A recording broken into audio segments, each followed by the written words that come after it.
وعلیکم السلام ورحمۃ اللہ وبرکاتہ۔ محترم بھائی نے یہ ایک پوسٹ بھیجی ہے جس میں یہ آیہ مبارکہ ہے وَلَنُسْكِنَنَّكُمُ الْأَرْضَ مِنْ بَعْدِهِمْ ذَلِكَ لِمَنْ خَافَ مَقَامِي وَخَافَ وَعِيدِ، اور اس میں جو ترجمہ اس کا کیا ہوا ہے اس میں سے بھائی یہ پوچھ رہے ہیں کہ اس کا مطلب کیا ہے کہ اس زمین میں ضرور آباد کریں گے۔ جی محترم بھائی، اصل بات یہ ہے کہ ایک تو اس کے حوالے سے دیگر قرآنی آیات کو سامنے رکھیں تو مسئلہ واضح ہو جائے گا۔ دوسری بات جو بنیادی ہے وہ اصل میں یہ ہے کہ جس زمین پر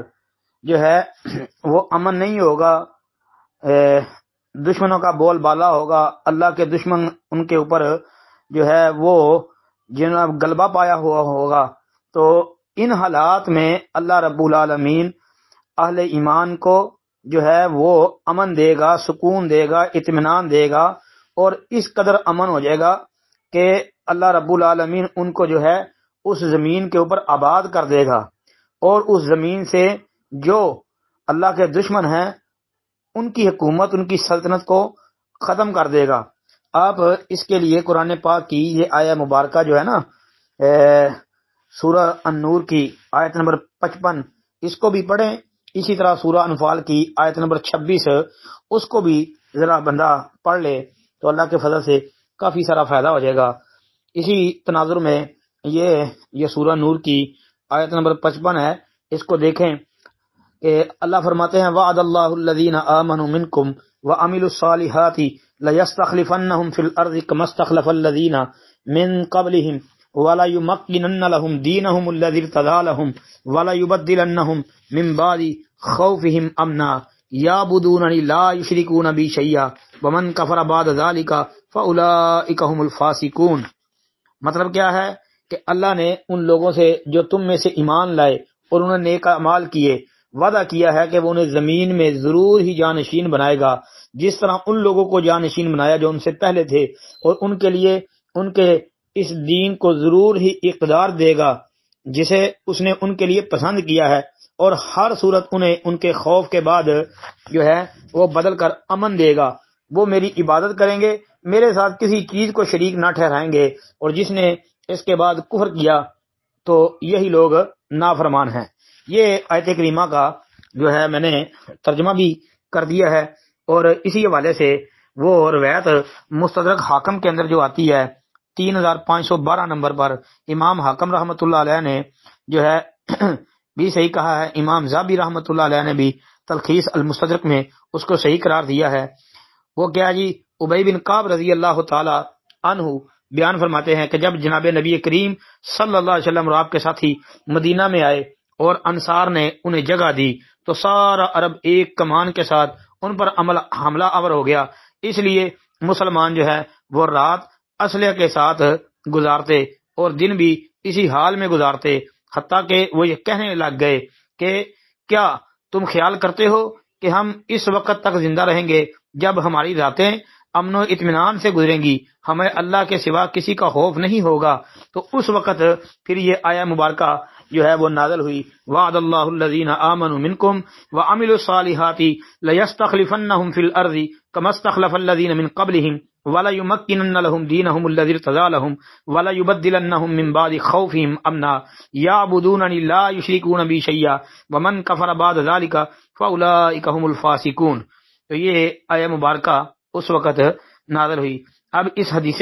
پاک میں یہ بھی ہے کہ وَمَن كَفَرَ بَعْدَ ذَلِكَ، اس کا مطلب یہ جو اس کے بعد نعمت کی ناشکری کرے گا۔ اب دیکھیں ذرا، تو پھر یہ وعد اللہ الذین آمنوا منکم، اسی تناظر میں آپ یہ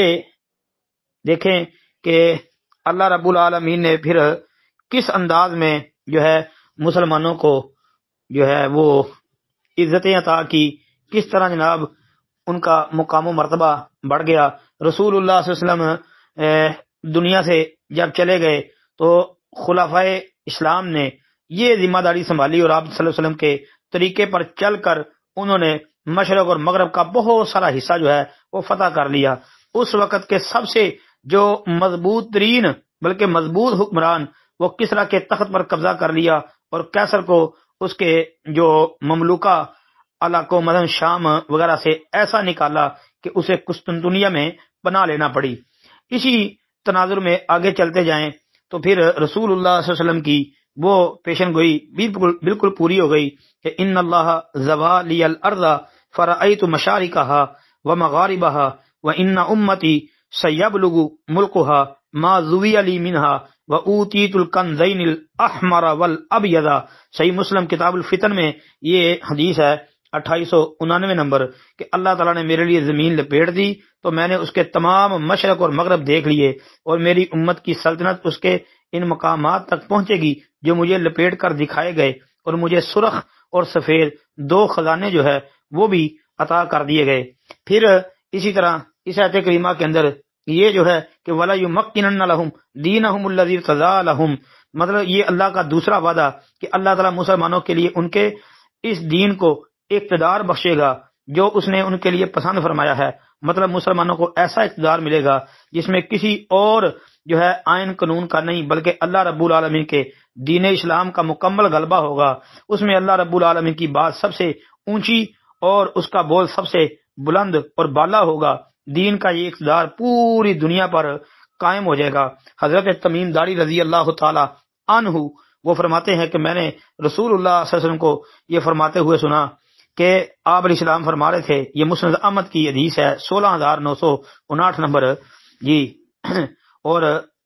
محقق جو ہیں مسند کے وہ کہتے ہیں یہ مسلم کی شرط پر صحیح ہے۔ اس کے اندر یہ بیان ہوا ہے کہ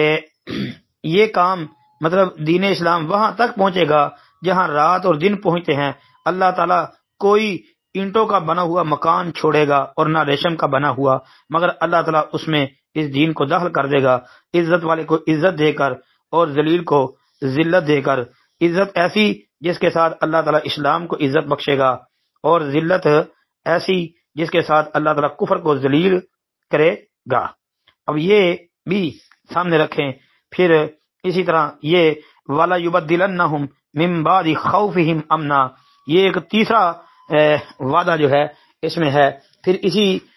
تناظر میں یہ حدیث حضرت عدی بن حاتم طائی رضی اللہ تعالی عنہ والی جو صحیح بخاری کتاب المناقب میں ہے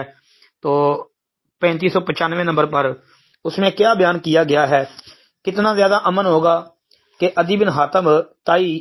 رضی اللہ عنہ بیان کرتے ہیں کہ میں نبی صلی اللہ علیہ وسلم کے پاس موجود تھا جب آپ کے پاس ایک آدمی آیا اور اس نے آپ سے فاقے کی شکایت کی، غربت کی شکایت کی۔ پھر ایک اور آیا، اس نے ڈاکے اور راہ زنی کی شکایت کی۔ جناب نبی علیہ الصلوۃ والسلام نے مجھے مخاطب ہو کر فرمایا، عدی تم نے ہرا شہر دیکھا ہے؟ میں نے کہا میں نے اسے نہیں دیکھا لیکن میں نے اس کے متعلق سنا ہے۔ آپ علیہ الصلوۃ والسلام نے فرمایا، اگر تمہاری زندگی لمبی ہوئی تو تم اونٹنی پر سوار ایک عورت کو دیکھو گے، وہ ہرا سے سفر کرے گی حتیٰ کہ کعبہ کا طواف کرے گی، اللہ کے سوا اسے کسی کا خوف نہیں ہوگا۔ میں نے دل ہی دل میں کہا کہ بنو طے کے وہ بدماش کہاں جائیں گے جنہوں نے شہروں میں آگ لگا رکھی ہے۔ آپ علیہ السلام نے مزید فرمایا، اور اگر تمہاری زندگی لمبی ہوئی تو تم کسرا کے خزانے فتح کرو گے۔ میں نے کہا کسرا بن حرمز کے خزانے؟ جناب نبی کریم علیہ السلام نے فرمایا ہاں، کسرا بن حرمز کے خزانے۔ اور اگر تمہاری زندگی لمبی ہوئی تو تم آدمی کو دیکھو گے، وہ سونے یا چاندی سے اپنی لپ بھر کر اس شخص کی تلاش میں نکلے گا جو اس سے اسے قبول کر لے، مگر اسے کوئی شخص نہیں ملے گا جو اسے قبول کرے۔ عدی رضی اللہ عنہ کہتے ہیں، پھر میں نے اونٹنی پر سوار ایک عورت کو دیکھا جو ہرا سے سفر شروع کرتی تھی حتیٰ کہ کعبہ کا طواف کرتی تھی، اور میں ان لوگوں میں شامل تھا جنہوں نے کسرا بن حرمز کے خزانے فتح کیے۔ اور اگر تمہاری زندگی لمبی ہوئی تو تم وہ بھی دیکھ لو گے جو نبی ابو القاسم صلی اللہ علیہ وسلم نے فرمایا، آدمی سونے چاندی سے لپ بھر کر صدقہ نکالے گا، مطلب کہ لینے والا کوئی نہیں ہوگا۔ تو پھر صحابہ کے دور میں اہل علم لکھتے ہیں، مفسرین مورخین، کہ ایک دور وہ بھی آیا تھا کہ پھر صدقہ و زکوٰۃ لینے والا نظر نہیں آتا تھا، اتنا دنیا کے اندر امن ہو گیا تھا، اتنے حالات بہترین ہو گئے تھے، معاشی معاملات اتنے زبردست بن چکے تھے۔ تو یہ جو ہے اس آیت کے ساتھ سورہ نور کی آیت نمبر 55 کو سامنے رکھیں، اسی طرح جو ہے اس کے متعلقہ نبی علیہ الصلوۃ والسلام کے کچھ فرامین ہیں ان کو سامنے رکھیں، جس طرح کے 2-3 روایتیں میں نے ذکر بھی کی ہیں. پھر سورہ انفال کی آیت نمبر 26 اس کو بھی پڑھیں جی، انشاءاللہ اس آیت کریمہ کی خوب اچھی سمجھ آئے گی. السلام علیکم ورحمۃ اللہ وبرکاتہ.